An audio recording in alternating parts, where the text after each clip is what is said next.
The strange thing wasn't the letter itself. It was the timing. That's what immediately caught people's attention over the last couple of days.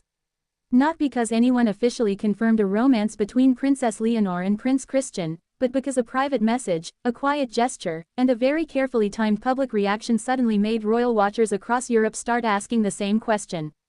Wait, are these two actually much closer than the palaces want us to believe? And honestly, I think the conversation exploded because people are tired of the fake distance royal institutions always try to create around young heirs. The modern audience doesn't buy that polished mystery anymore. Especially not in 2026. Because now every interaction gets analyzed frame by frame. Every seating arrangement becomes a theory. Every handwritten note, every smile, every subtle glance suddenly becomes evidence. And this week, one particular detail changed everything. According to several royal observers online, attention suddenly shifted to a hidden letter reportedly connected to recent private exchanges involving Leonor and Christian. Not officially published, not formally acknowledged, but heavily discussed enough that people immediately started connecting dots the palace probably hoped would stay disconnected. Now before people jump to conclusions, let me say this clearly. I'm not here to claim there's some secret royal engagement happening behind closed doors. That's not the point. Actually, I think the real story is much more interesting than gossip. The real story is why the public desperately wants this relationship narrative to be true in the first place. That's the deeper conversation nobody's talking about. Because modern royalty survives on emotional investment now. Not distance. Not mystery. Not stiff protocol. Emotion. And Leonor and Christian together represent something royal institutions desperately need in 2026, relatability. If you're new to Leonor's story, subscribe, I post every day. Now here's where my hot take probably differs from the usual royal coverage. I don't think people are obsessed with Leonor and Christian simply because of romance speculation. I think audiences are projecting something much bigger onto them. Hope. Think about it. European monarchies right now are all facing the same problem. How do you remain culturally relevant to younger generations who didn't grow up automatically respecting institutions? That's the real challenge. And suddenly these younger royals, Leonor, Christian, even figures like Prince George slowly entering public consciousness, are being treated less like distant royal figures and more like characters in a long-form global story people emotionally follow online. That changes everything. Years ago, royal coverage was formal, predictable, almost untouchable. Now, it works more like fandom culture. And honestly, that's exactly why this hidden letter conversation spread so fast online. Because people aren't just analyzing facts anymore. They're building emotional narratives around the future of monarchy itself. And Leonor sits directly at the center of that shift. What fascinates me is how carefully both royal households seem to handle these interactions publicly. Very controlled, very measured, almost strategically vague. And to me, that usually signals awareness. Not necessarily confirmation of anything romantic, but awareness that the public is paying attention to the dynamic. And honestly, how could they not be? You have two young future monarchs from highly visible European royal families growing up under global scrutiny during the social media era. That combination alone creates fascination automatically. But here's the part one think most commentators are missing. Completely. The hidden letter matters less than what people believe it represents. Connection. That's what audiences are really reacting to. In a world where institutions feel increasingly cold and distant, people crave stories that feel emotionally human. And whether intentional or not, Leonor and Christian together create that emotional illusion perfectly. There's also a huge media strategy angle here nobody talks about openly. Royal families today compete for attention in the same digital ecosystem as celebrities, influencers, athletes, even YouTubers.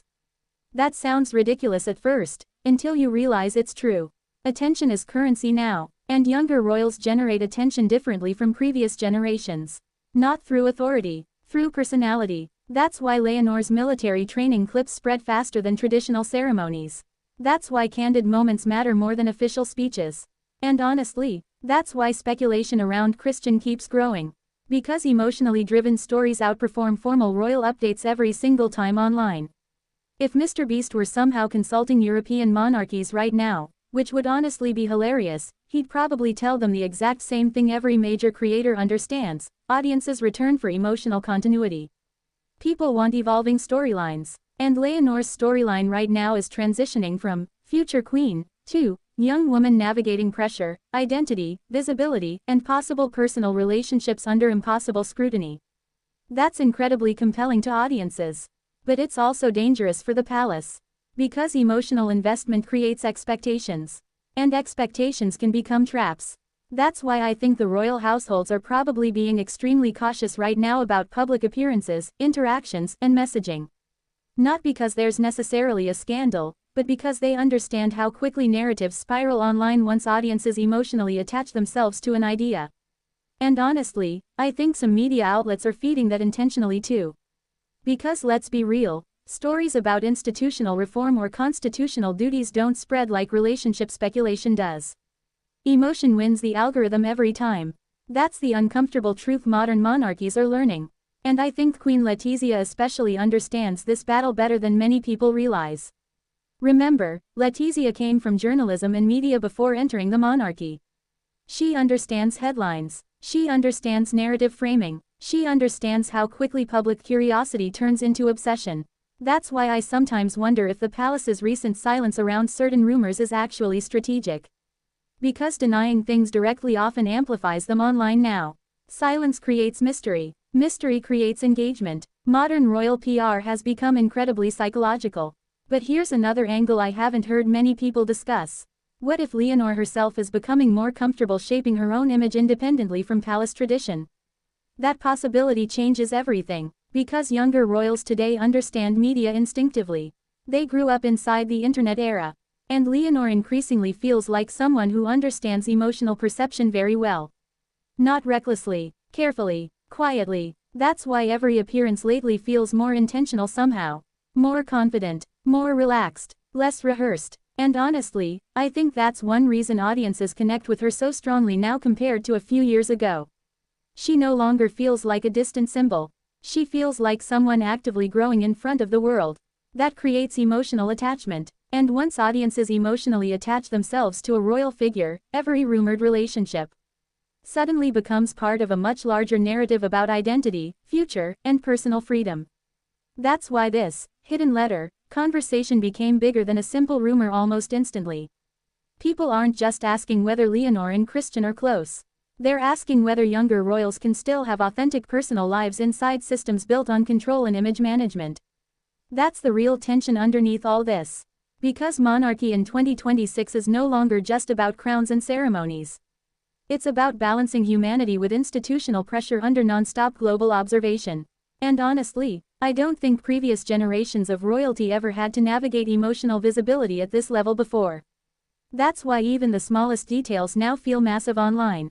A letter, a glance, a delayed reaction, a carefully timed appearance. The internet turns fragments into narratives almost instantly. And sometimes I think the palaces themselves are still trying to understand how powerful that shift has become. Because once the public emotionally invests in a storyline, it no longer fully belongs to the palace anymore.